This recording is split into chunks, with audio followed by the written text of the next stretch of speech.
அதிகாரம் 21.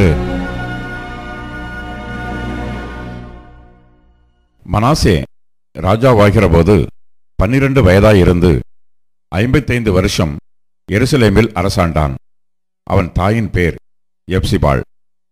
கர்த்தர் இஸ்ரவேல் புத்திரருக்கு முன்பாக துரத்தின ஜாதிகளுடைய அருவருப்புகளின்படியே அவன் கர்த்தரின் பார்வைக்கு பொல்லாப்பானதைச் செய்து தன் தகப்பனாகிய எசேக்கியா இடித்து போட்ட மேடைகளை திரும்பவும் கட்டி பாகாலுக்கு பலிபீடங்களை எடுப்பித்து இஸ்ரவேலின் ராஜாவாகிய ஆகாப் செய்தது போல விக்கிரகத் தோப்பை உண்டாக்கி வானத்தின் சேனைகளையெல்லாம் பணிந்து கொண்டு அவைகளை சேவித்தான்.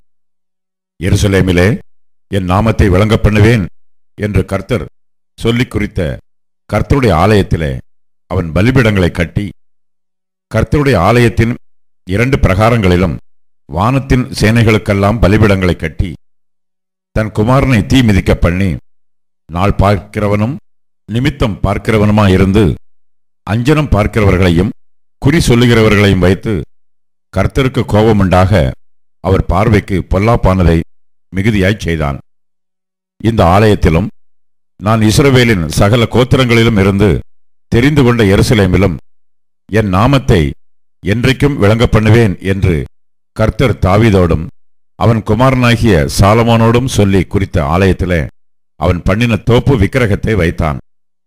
நான் அவர்களுக்கு கற்பித்த எல்லாவற்றின்படியையும் என் தாசனாகிய மோசே அவர்களுக்கு கற்பித்த எல்லா நியாயப்பிரமாணத்தின் படியையும் செய்ய ஜாக்கிரதையாய் இருந்தார்களேயானால் நான் இனி இஸ்ரவேலின் காலை அவர்கள் பிதாக்களுக்கு கொடுத்த தேசத்தை விட்டு அலைய பண்ணுவதில்லை என்று சொல்லியிருந்தார்.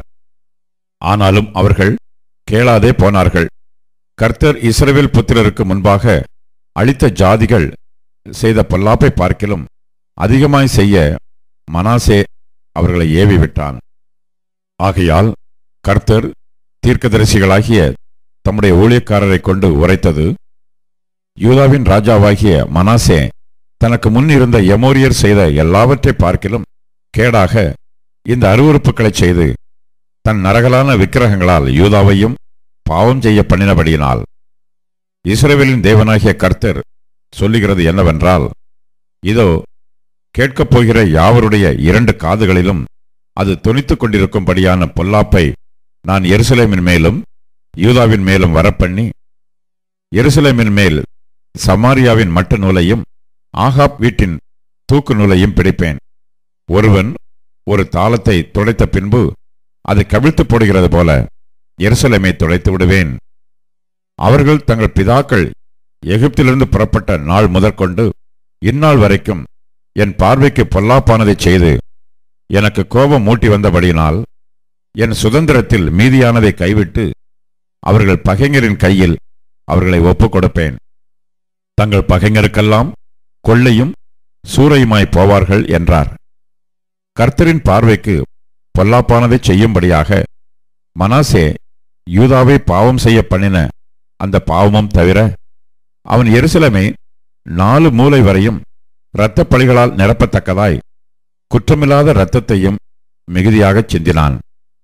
மனாசேயின் மற்ற வர்த்தமானங்களும் அவன் செய்தவை யாவும் அவன் செய்த பாவமும் யூதாவுடைய ராஜாக்களின் நாளாகம புஸ்தகத்தில் அல்லவோ எழுதியிருக்கிறது. மனாசே தன் பிதாக்களோடு நித்திரை அடைந்த பின் அவன் ஊசாவின் தோட்டமாகிய தன் அரமனை தோட்டத்தில் அடக்கம் பண்ணப்பட்டான். அவன் ஸ்தானத்திலே அவன் குமாரனாகிய ஆமோன் ராஜாவானான். ஆமோன் ராஜாவானபோது 22 வயதாயிருந்து 2 வருஷம் எருசலேமில் அரசாண்டான். யோத்பா ஊரானாகிய ஆரூத்சின் குமாரத்தியான அவன் தாயின் பேர் மேசில்லே மேத்.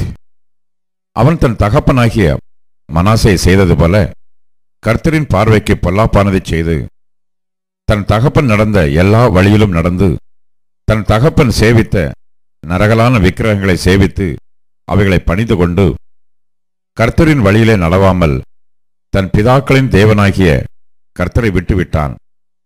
ஆமோனின் ஊழியக்காரர் அவனுக்கு விரோதமாய் கட்டுப்பாடு பண்ணி ராஜாவை அவன் அரண்மனையிலே கொன்று போட்டார்கள். அதனால் தேசத்து ஜனங்கள் ராஜாவாகிய ஆமோனுக்கு விரோதமாய் கட்டுப்பாடு பண்ணினவர்களையெல்லாம் வெட்டி போட்டு அவன் குமாரனாகிய யோசியாவை அவன் ஸ்தானத்தில் ராஜாவாக்கினார்கள். ஆமோன் செய்த மற்ற வர்த்தமானங்கள் யூதாவுடைய ராஜாக்களின் நாளாகம புஸ்தகத்தில் அல்லவோ எழுதியிருக்கிறது. அவன் ஊசாவின் தோட்டத்தில் உள்ள அவனுடைய கல்லறையில் அடக்கம் பண்ணப்பட்டான். அவன் ஸ்தானத்திலே அவன் குமாரனாகிய யோசியா ராஜாவானான்.